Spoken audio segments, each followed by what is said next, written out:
So, if you are watching this video, you're probably here to figure out what happened to my RX-7. So, let's go ahead and hop right into that.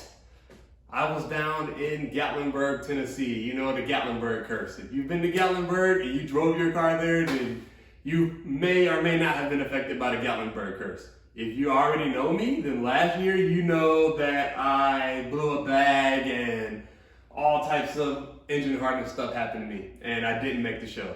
Boo-hoo, crying, I'm sad. So anyway, this year, I'm like, I'm definitely gonna make the show. Like, it's great, new kit, bell side, you know, it's gonna be fun. I'm ready for it. Check the car over a million times, we are good. I'm gonna make it this year to the show. I am, yes. Little did I know I would not make it again this year, 2 years in a row. This year, I just happened to blow the motor, so yeah, a little worse than last year. So anyway, I'm driving to Gatlinburg, Tennessee, and on the way there, I hit some stop and go traffic. I'm like, okay, not a problem, not a problem. See the engine water temp raised just a tad. I'm like, you know, because race car, it's all good, you know, not a problem, not a problem. Starts overheating a little bit. I'm like, okay, might be a problem. So I pull out to the side, you know, let the car cool down, add some more coolant, and we're good. Cool. Drive on the way, you know, put the coolant in, we're all fine now. I'm driving now, headed to Tennessee on this trip again, and randomly start overheating again. And I'm like, what's going on here? And this time my low coolant buzzer is going off. If you have the FD or, you know, have been in the FD, we have this little buzzer that goes off when the coolant level gets a little low. And it's like, beep. So I'm like, okay, cool. Why am I running out of coolant, you know? Pull over to the side of the road, stop, get under the car, see that I am spraying coolant out of my lower radiator hose. Right? What's the chances? So anyway, I let it cool off, get under with my flashlight. There's a little small pinhole right in the bottom of the radiator hose, the lower radiator hose.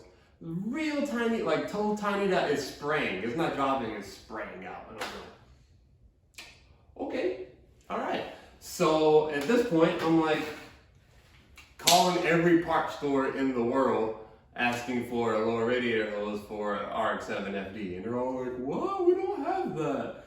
Is it automatic or manual? I'm like, yo, look, I just need the lower radiator hose. Nobody has one. So now I'm, at this point, maybe an hour and a half, 2 hours from home, and can't find this hose and my car's overheating. So, you know, I go into my bag, boom. I started thinking, what can I do? How can I plug this hole? So I started thinking of different epoxies, you know, something to just plug it so I can get to my destination, or at least get somewhere safe and try to figure out what I'm gonna do about this now. So I'm like, okay, I end up stopping at AutoZone and found a JB Weld type material that was compatible with rubber, so to plug the hole. And guess what? It worked. Yay, celebration, woo! It worked. So at this point, I'm driving, you know, the water temps are staying relatively constant, we're good, I'm running cool. I'm like, this is great, you know, we're driving. Cool, through the mountain, saw a big elk on the side of the road. Like, what if I would have broke down next to the elk? He would have been like, yo, what's good? I'm an elk, and like, you in my spot. And I'd have been like, what's up, dude? Like, I have an RX-7 and it's green, and like, it's like as wide as you. Like, you guys having something in common. The elk is wide, the car is wide, you know. Let's all just be happy. And anyway, so yeah, I get to Gatlinburg, and as soon as I get to the house that we're staying in, if you follow me on Instagram, you saw me drive up that huge hill, like straight in the air type thing. So I get there, and my car is starting to overheat after I go up this hill. And I actually don't know what happens. It just starts overheating again. And I get under and I notice my little JB Weld putty contraption thing, my makeshift remedy, actually came off. So I'm like, oh, okay. But it came off when I got to Gatlinburg. So this is great. It came off in the driveway. I was like, this is amazing. Cool. I'll fix it in the morning. Great. So morning comes around, I work on it all day. You know, I feel like I'm adding 45 million gallons of water to this thing, and I keep getting a little coolant buzzer after like 10 minutes. And I'm like, okay, I've put more water in this thing than like one of the Great Lakes. I'm like, okay, I got like Erie in my car right now. Like, what's going on? You should not be overheating. So at this point, I have it in the driveway, it's sitting, it's idling, running well, and I'm like, great. Finally got it, you know, finally got my coolant to stabilize. Like, we are good. You know, it only took, you know, 12,000 gallons of water, but it is what it is, you know, whatever. So I'm not overheating. I'm like, cool, let's go to the pre-meet. If you saw me at the pre-meet at the Taco Bell, that means my car is broke down by the time you saw me, so maybe next year. So anyway, this is the furthest I've gotten though. I'm at the Taco Bell and my car is overheating badly. And I'm like, okay, this is not great. This sucks. And then I hear this knocking noise, like, and I'm like, okay, my car is like possessed and overheating. Like possessed on one hand, overheating on the other hand. I'm like, this is amazing. This is a great time. And there's a Taco Bell. So I'm gonna get cheesy bean and rice burritos and have a hot car. Great. Like, not the good hot either, like, hot. So anyway, yeah, I pull into the Taco Bell because I don't want to pull up into the pre-meet and all y'all make fun of me. Oh, his car is overheating, it's steaming. So yeah, I was like, no, I'm gonna pull off to the side and I'm gonna meet y'all over there in a little bit. So if you didn't go to the pre-meet, the Taco Bell is right in front of the pre-meet. Like, I walked to the pre-meet from there. It was, anyway, we pull over and we stop, and my car is making a knocking, not like an engine knock noise, obviously, because I have a rotary, but it's knocking like plastic hitting something. It's like, stop. I'm like, well, okay, I don't know what's going on. Don't ask me to make that noise again, because I can't do it again. Anyway, so I popped the hood, and you know, I'm at the pre-meet. I mean, not the pre-meet, the Taco Bell in front of the pre-meet. So I park, and as I pull up, I guess a couple people recognize the car or something from Instagram. So they come up and they're like, oh, what's up, you know? It's Aaron. I was like, yeah, what's up, yeah. But like, don't look at me right now. Like, don't look at the car. But hey, what's up? Come talk to me. Like, the car, don't look at it. But like, me and you can talk. They're like, what's going on? And you know, there's like steam coming from the hood at this point. I'm like, all right, guys, like, I broke it, I think. So, you know, we're just keeping a good attitude here. And they're like, oh, that sucks. You know, what was that knocking noise? I was like, actually, I don't know. So I popped the hood, and I noticed that one of my fans, like one of the fan blades is hitting up against the fan shroud, and it's just like, do. So my fan is knocking, one of the fans. And the other one isn't working anymore. And I'm like, this sucks. Shout out to Mark, because Mark also has an RX-7. If I like could do something cool and figure out how to like put text at the bottom of this video, I suck at editing, you know. So I'll put his Instagram name here so y'all can go look at his RX-7. It actually works, and like it's really nice, not like mine. It's actually nice. So and it works. So anyway, he ended up fixing my fan. He took my car from Gatlinburg to his house and worked on it for me, and you know, fixed my fan and tried to do a little bit of diagnostic to see what was going on here. So anyway, where am I in my story? Okay, I'm overheating, car won't start. I'm like, great, it won't start at all at this point. We opened up we found out there's no coolant in it at all. It's like basically bone dry at this point. So, and I don't see a leak either. I'm like, okay, I'm not leaking coolant, but the 12,000 gallons I put in for this entire day is gone now? Like, I'm not sure, you know, like, I am a scientist, but like, so like the first law of thermodynamics basically is energy cannot be created or destroyed. So like, you know, the laws of conservation of matter and mass and stuff that y'all learn like in science classes when we were in like middle school. Basically, stuff is not created or destroyed, you know, it's just transferred. And I was like, well, that's a lie because this water just got destroyed because it's not in my engine anymore. So, yeah, so it's gone now. And I'm like, okay, well, I put water in and water didn't leak out, but now water is gone? You know, I didn't get it. So that's all we know is the car won't start and all my coolant is gone now, just gone. So, not a problem. So anyway, like I was telling you, Mark took my car to his house. And when he took my car to his house, he was like, all right, you know, he started checking things out. He fixed the fan and started looking around to see what was going on. So he was like, I'm gonna replace the plugs real quick and, you know, see if I can get it started. So Mark knows a lot about rotaries. He built his RX-7. He's built a lot of people's RX-7s in the community. And we had a mutual friend named Seth, and he just kind of, so when I have an issue, I call Mark, like, Mark, I don't know what's going on, please help. Or Seth, I don't know what's going on, please help. If it's something that's out of my realm of knowledge, those two guys definitely know. So I don't know, if you need rotary help, and like you give me a call, and like I don't know what you're talking about, then I'm probably gonna ask one of them, and they might know, you know. They probably will know. I've never asked them a question and they couldn't give me the answer. Anyway, he pulls the spark plugs out and, you know, he goes, you know what, let me crank it over a couple times to see what comes out. Start spraying water out of the plug holes. Ding, ding, uh-oh. AA run, lost the coolant seal. That's what it seems like, you know. I haven't got it open yet, so I don't know what's going on. It's about ready to pull out right now. It's about ready to pull out right now. And I'm gonna pull it, open it up, pull it myself. You know, I've gotten most of the things off right now. It's ready to come out. And open it myself and survey the damage. Yeah, that's where I'm at right now. So, you know, as I started taking everything apart, the first thing I did was, you know, drain all the oil out. One of the first things I did was drain all the oil out. So I take the drain plug out and literally, guess what comes out? Like a gallon of straight water. You know, no oil, just clear water just landing in the oil pan, my oil drain pan. And I'm just kind of like, all right, this is dope, this is okay, this is lit, this is lit. Yeah, so full of water.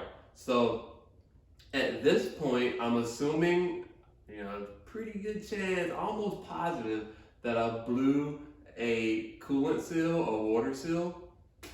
So hopefully I'll open it up and, you know, there's no damage. Like I didn't warp anything because it got so hot. I'm hoping, you know, maybe I just lost a seal. Well, I'm pretty sure I lost a seal. Hopefully it's just seals and I got lucky and I can just replace all the seals, because if you're gonna open it up, you might as well replace all the seals. I've been tossing around the idea, maybe going with a bigger port. I don't know. Right now I have a pretty aggressive street port, but some of my friends have semi-peripheral ports and bridge ports, and they come up like brat, brat, brat, brat, brat, and I come up like brat, brat, brat, brat, brat, brat, brat, brat, brat, and they're like brat, brat, brat, brat, brat. And I'm like, oh, is my car even on? I'm like, does mine even have a port? Because I thought I had a street port, but you guys' ports are really brapping. So I don't know. Then, you know, people always ask me, I've been asked a lot of times recently, if I will do a swap, or will I do a 3-rotor, or will, you know. So basically, to answer that question, I get this question almost every day. Almost every day. I don't know why I'm alligating you guys. Alex would be happy about this. Every day I get this question. And so if you followed me for a long time, you know I had an orange RX-7 FD before I got this one. I had a 95. This one's a 93. The 95, my original plan was to 2J swap that one. And then, you know, it was taking too long and I was getting impatient. And I was like, whoop, 13B swap. Threw a 13B in and called it a day. So if I did a swap, it would definitely not be an LS swap. No hate to the LS swap guys, you know, that's cool. I appreciate the LS swaps that you guys have done. And a lot of them are really clean, they make good power, and that's great, you know, I like it. I really do. But, you know, I'm just personally not going to LS swap mine. You know, if you love LS swap or you want to LS swap one, great. Like, let's park together. Like, let's look at it together. I love all cars. So anything you want to do, like, let's put an electric motor in and go for it. Great, I'll come help. I'm not going to do it to mine, you know? So, it depends on, basically, to answer that question, depends on how bad this one is. You know, if I open this up and there's damage everywhere, my housings are warped, you know, my rotors have issues, and there's a whole lot of damages to it, then chances are I will do a 3-rotor swap. And I've already sourced 2 or 3 3-rotors, and you know, the supporting things that are needed. So maybe if this is totally trashed and it's just gonna take a lot of work to get it back running. I'll just drop a 3-rotor in and go from there, you know. 3-rotor, 4-rotors are like really cool. They sound really good to me. That's big brass. So we'll see. There's a chance that I buy another RX-7, another FD, and maybe 2J swap or RB swap that one. So, you know, who knows? You know me, full of surprises. Woo, we'll see. That's kind of all I got for you guys. Like, so yeah, if I open this up and I can just get away with replacing the seals, like I'm just gonna replace all the seals, then great. And that's not just water seals, you know, all the seals. I'm gonna replace all the seals. And if I can do that, then I'll do that, and you guys will see me at, I don't know, maybe I'll make it a stupid coat. I need new wheels too. And I also, you know, have some other little things planned for you guys. So, well, not for you guys, for me, but I hope you guys like it. So, you know, I got some other plans for the car. So maybe you guys see me at a meet really soon. If I do a 3-rotor, then, you know, it might take a little bit longer because I've never done a 3-rotor swap. I don't know exactly how long that process is going to take. You know, I'm not sure if we're just going to have to get new mounts and just toss it in, you know, a new ECU, line everything up and go boom, I'm good, or, you know, I'm prepared for it to take a little bit longer. What was that? Y'all heard that? I don't know. Anyway, that was weird. So yeah, if I can open this up and I can just replace seals, then great. I'll replace the seals, do all the other little things I have planned for the car, and then you guys will see me at the show really soon. If it's trashed, then maybe I'll just do a 3-rotor. I'll source 2 or 3. They're still out on the market for sale. I'll go pick one up, throw it in, and you know, hope for the best. We'll see. So that's kind of what I got for you. I do kind of want to do a 2J swap now, so maybe I will get another RX-7, and it'll probably be after I get this one running again. I can't do 2 projects at once. One ends up getting sold. You see how that goes with me. I'll put all my attention on one, and then the other one I kind of sit. Y'all saw what happened with the Z and the orange RX-7. What happened? The orange RX-7 got sold for the Z.